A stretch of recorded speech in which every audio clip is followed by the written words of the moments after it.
Hi guys, welcome my blog চ্যানেলে জানাই সবাইকে স্বাগত। এই মুহূর্তে নতুন একটা রেসিপি নিয়ে চলে এসেছি। যারা জিম করো, স্বাস্থ্যের প্রতি কেয়ারফুলি, বাজার থেকে কিছু চিকেন নিয়ে এসে চিকেনটা ভালো করে ধুয়ে নিয়ে তার মধ্যে লবণ মেখে দেওয়া হলো।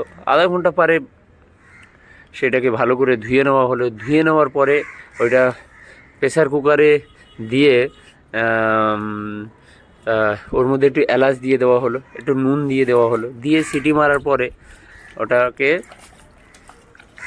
নামানোর সময় একটু বাটার দিয়ে আর গোলমরিচ গুঁড়ো দিয়ে ওটা খাবে।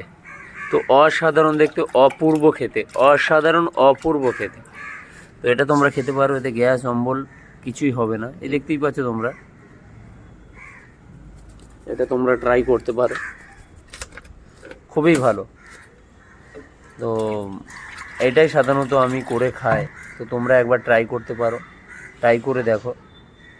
তো আমরা তো এত টাকা মানে বাড়িতে চিকেন রান্না করার পর খাওয়ার পরে একটা গ্যাসের ওষুধ অমেজ বা সাইরাডি এগুলো খেতে হয়, তো এগুলো খেতে হবে না আশা করি। খুব সুন্দর খেতে, টেস্টি,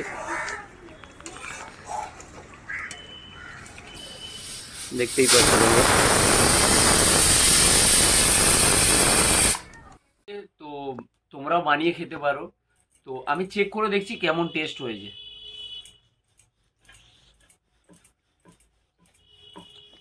শেয়ার সাবস্ক্রাইব করতে ভুলো। আর আজকের ভিডিওটা এই পর্যন্তই থাকলো।